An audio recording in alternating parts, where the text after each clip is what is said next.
Hello and welcome to John Drama Paints. It is my pleasure to share with you detailed videos in which I show you exactly what I'm doing while doing it.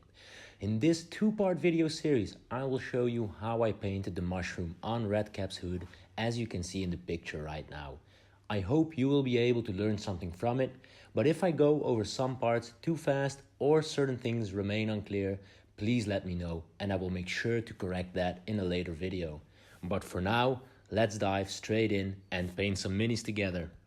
All right, welcome to this video where we will be painting the hood of Redkap in the same way we've painted the other striped mushrooms in the Zarbex Gets Warband, which is a kind of a, I guess in the end they'll be like kind of pink baby bluish, and that's what we'll be doing today.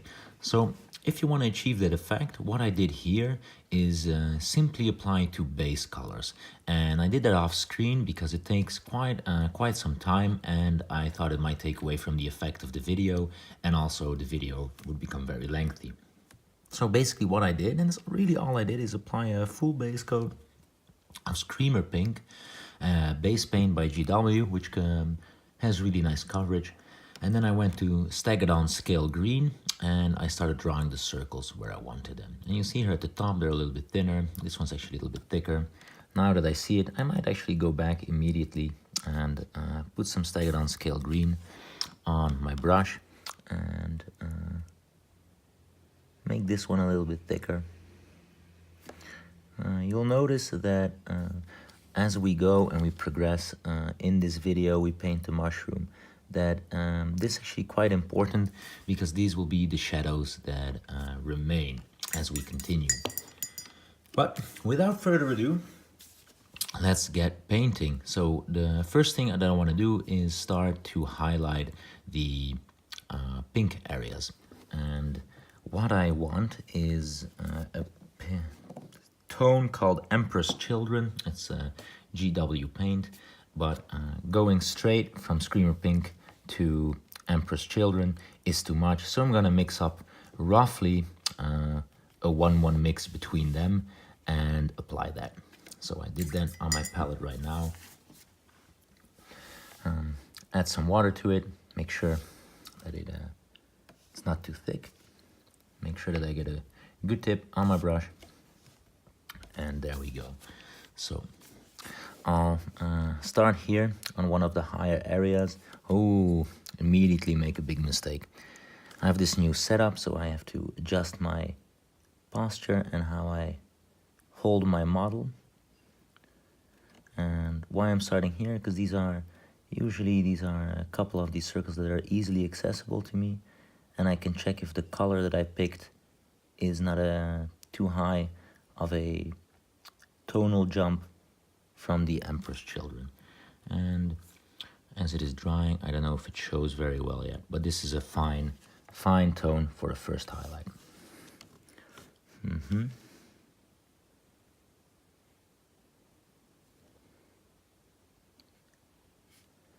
So what while I'm doing this, basically what I'm doing is I'm going over parts that I've spent a lot of time already doing while base coating. Many people, or at least in the past, I also noticed for myself that I didn't particularly like base coating. And I kind of regarded it as the more boring, mandatory part of painting. And then after that was done, we got to the real painting. But really, I started paying better attention to what I was doing. So while base coating, I really try to look and see if I can get a feel of the element that I'm painting. And that way you can get a lot of value out of applying that first layer of paint that we typically refer to as a base coat. Because as you'll see here, the mushroom has a different shape. So it goes down from here, and then it curves quite strongly to the outward here, where it has more of a, from this side, has more of a outline that goes like that. So when you paint in these lines, it's quite difficult to have them perfectly parallel. So while base coating, you can get already a lot of information of where the difficulties lie for you, or where it might actually be a little bit easier to paint. And once you have that applied well, then actually all steps after that, or a lot of the steps after that, for example this one, they become much easier, since you already did most of the hard work while applying that base layer. As you can see already, the effect's starting to pop. You could opt, or we could opt, to leave this dark, but because this part, what I'm painting now, I'm gonna assume the light is gonna be stronger from this side. And so this will be a darker side by nature. But as I said, I want the lines that define the edges between the two shapes to be Emperor's Children for the pink and Staggered on Scale Green for the blue. So if I don't paint over these areas at all, that will not give me that effect in the shadows. Of course, we're not gonna go with our final highlights in the deepest recesses, but we're not there yet. So this I recommend you do neatly as well,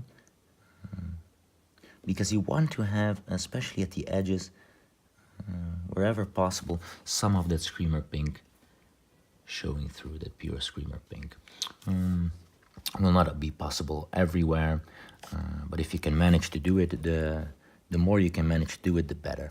You always get a second chance with the Staggered on Scale Green.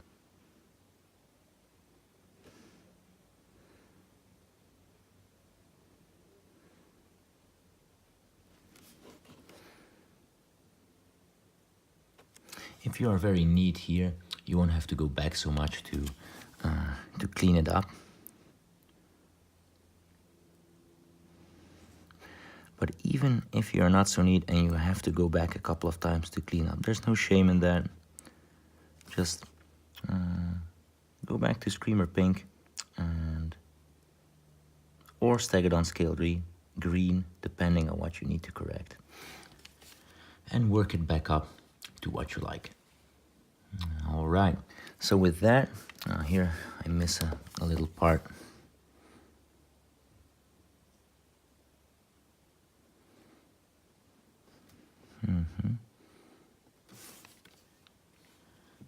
Okay, so with that, the first highlight of, I guess, the mix of Emperor's Children and Screamer Pink is applied.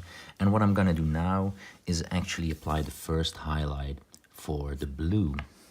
And what I'm gonna do here is actually also gonna be a little bit risky, because I want to go to add that more baby blue color. And I'm actually gonna try if I can go straight from Staggered on Scale Green to Calgar Blue. This is quite a big jump, but if we can pull it off, that would actually be quite nice. And since why I'm gonna try and pull it off is because we only need that one line of Staggered on Scale Green at the bottom. So even if it's a big jump, we're not gonna blend these colors together. So that would actually be very nice if that is relatively easy to apply this paint. It is a layer paint, so the coverage is a little bit worse. But so far, in this top part of the model, it seems to be holding its own quite well. And again, we go over the model in the same way.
Why this is an important layer as well is because we're gonna do it all around, so we're not gonna apply it less in the earlier stages or in some stages than others, because this will this layer actually together with the base will help us define the shapes and the details because of the lines that we're trying to leave in between.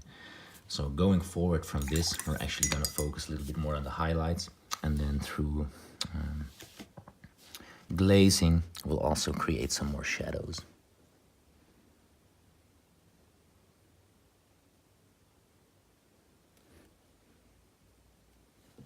I might actually go back and show you on screen how I correct some of the mistakes. Oh, that is not great.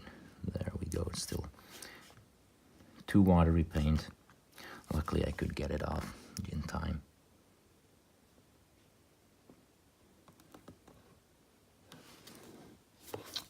One second, there we go.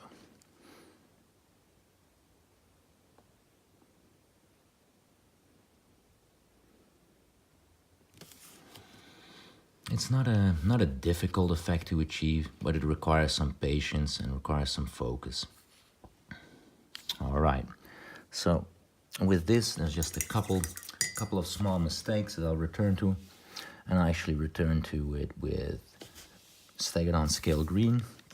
Bring my brush to a fine point, and where did I see it? Especially this one here, I want to bring the line back. If you do this and you make the line too thick, try to make the line too thick over the previously painted blue area, because we can go back with that blue and paint it in. And why I want it more pronounced here is because this is a much more visible area. I was saying, however, that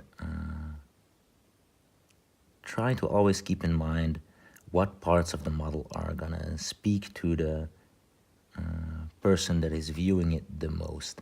And usually that is not on the back. That doesn't mean that you should slack with any of these details, but I know that this is how people will hold it or will view it, and this is the most prominent area. So I'm gonna make sure that in those areas I am definitely more critical than in other areas. Okay, there we go. And with that, I'm satisfied with this part. So, as we continue, now we're gonna go to the first highlight for the pink, actually.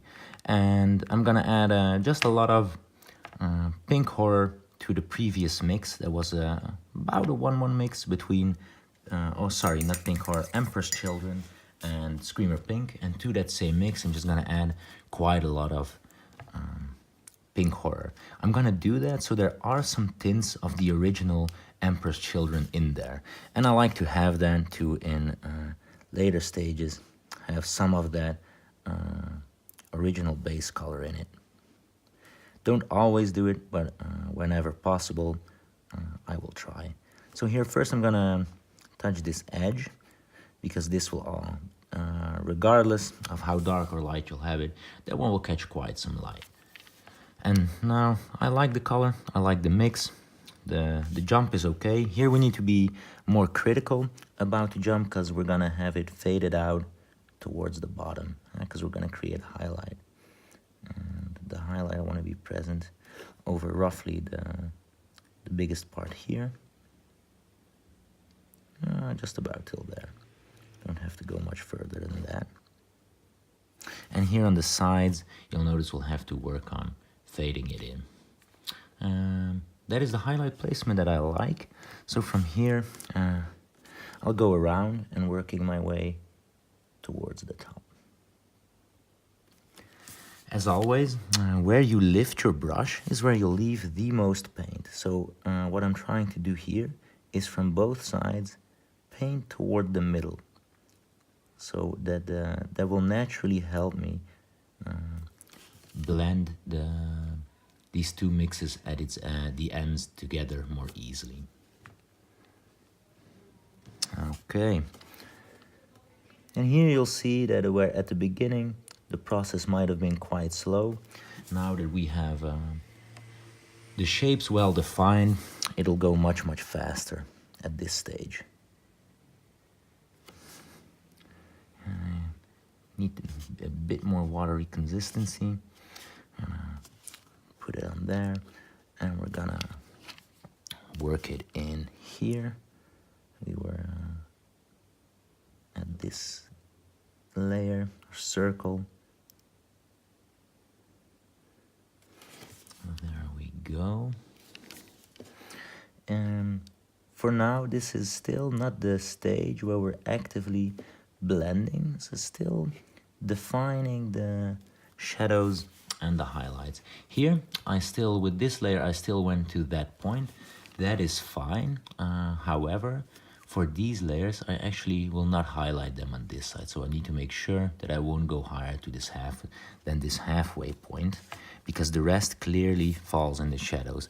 And I don't know if it shows on the video, but it has this little ridge here, which can actually help you define that point. So I'm gonna try and do it like that and paint away from it. And there we go. Then at least I have the defining line of where I want the shadow to start. All right. So on this side, we'll try to do the same. And we'll try to do it roughly from, roughly starting here. There. And there. And then we can just connect both these lines. Okay. These previous ones that we already did, I'm gonna drag them out a little bit further to this side, to the same point. As you see here, I'm not dragging it towards the lightest point. It's no biggie. Here we have the little thing, I don't know what to call it, and here for the final part I'll do it as well, even if it's just to show that, to show you what is the preferred way of painting it. Sometimes I get a bit lazy, I don't do it. Could actually opt to leave a shadow at this point, but already painting it, so I guess it's fine. And with that, that is the first highlight completed on the pink. Okay, and what we will do now is look at the next stages. So for now, I have mixed the blue that I want, and I'm gonna actually do the same. And here it helps that we already did it because the highlights and the shadows are gonna be in the same location. So we're just gonna go from the same points, drag it in from there. So here on this side we can use the little ridge, and these bottom two, they go a little bit further. So the bottom two, they'll go about to this far.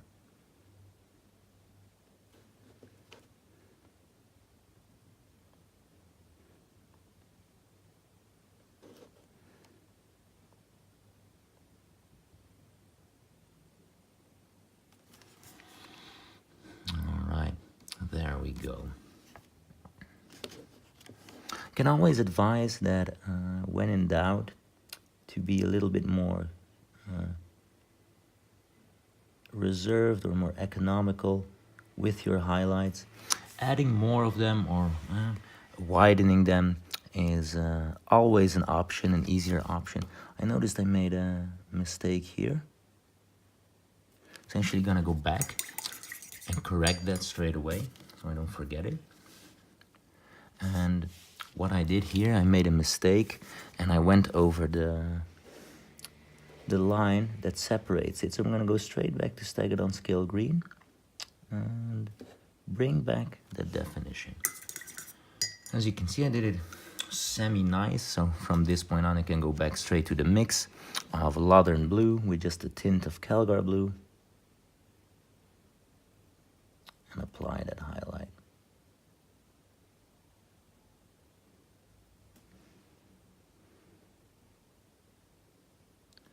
And you just do this in the same way we've been doing. trying not to go over that line of pure or the deepest line of Calgar blue and create that highlight. As you can see, the contrast is really not really up to what I'd hoped. It's a little low contrast. Don't know what I'll do there with the. I don't actually know what's sticking in it. It does look like a pin of sorts. Let's go over here. So we can up the contrast in one of two simple ways. It's either by pushing our highlight further, because we're still not at white, or by making the shadows darker. And my initial plan was to go not a lot higher than this, but I want to have these parts a little bit darker. So we could do that purely through glazing, but we could also paint that in. So we might actually do that in a bit.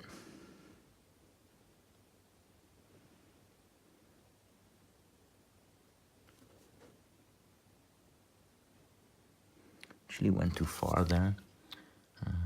Just on the autopilot, and I went over the separating line, so I'm going to go back to staggered on scale green, correct that.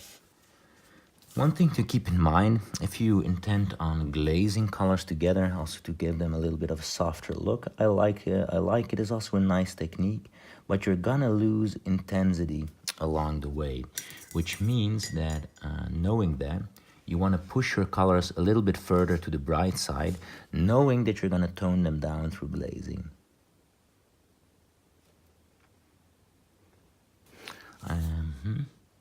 So I like this.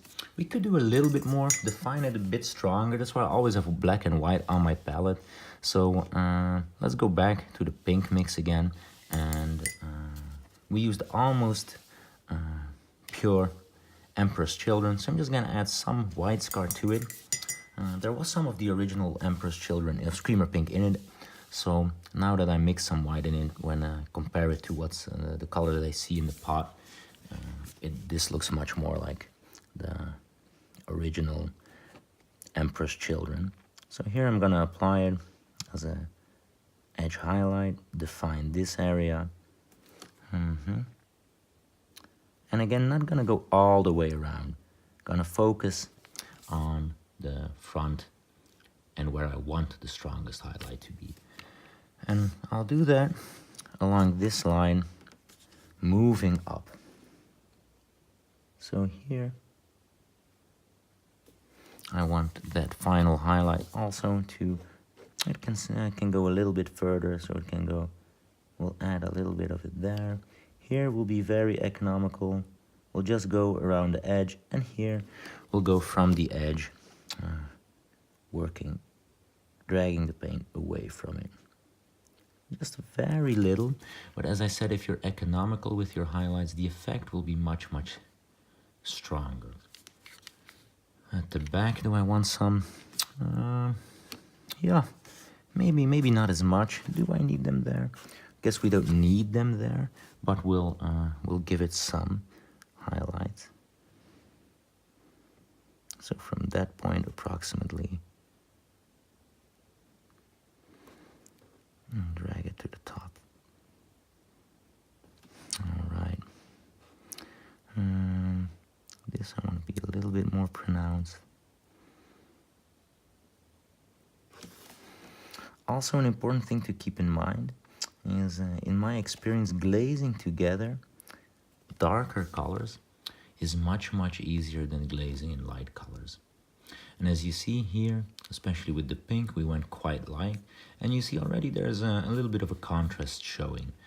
So I want to make sure that I'm pretty neat on the highlights, because if you glaze over it, it has very easily, it gets very messy to the point where it looks, in my opinion, a bit ugly as well even. So I prefer to spend some more time doing those neatly and glazing away from them towards the shadows, because it's just, in my experience, a little bit easier. I did the same, by the way, in between for the blue. So right now I'm gonna add the final highlight for the blue.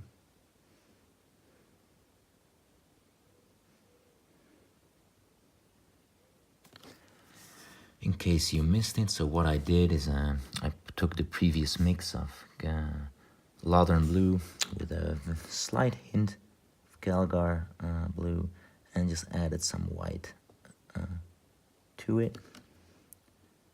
I'm just gonna focus on roughly the same span or the same width as I did with the pink. There we go. There we go.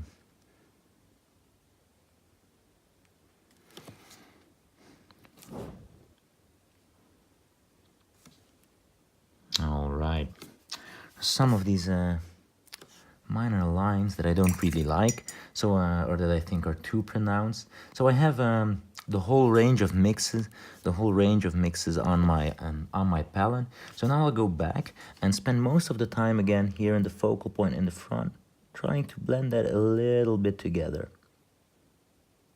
Make the defining shapes either a little bit smaller or bring the colors back together a bit more.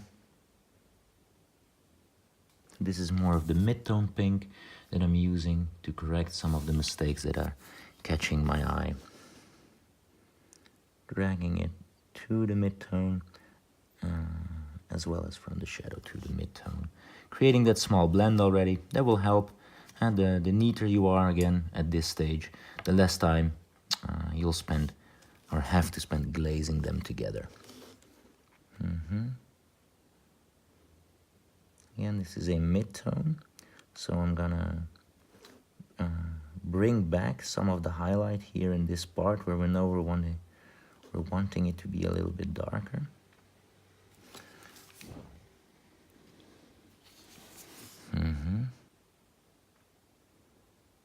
There's seems to be a line here in the bottom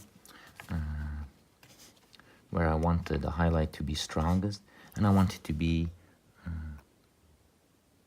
even across this point. So I'm gonna touch it up again with the final highlight and then go back, blending them together. Go back to the mid-tone and drag it away towards the shadows, creating a subtle blend already, even without a glaze. Here it is still a little bit too pronounced. There we go. I guess for now it's fine. It went over to the bottom. We'll correct it with some black to see what that would change if we make sure that we only paint the parts that we want painted pink. Already helps a little bit, I see. Not the full desired effect that I was hoping for. There we go. All right, so with that, we come to the end of this part of the video, and stay tuned for the next one.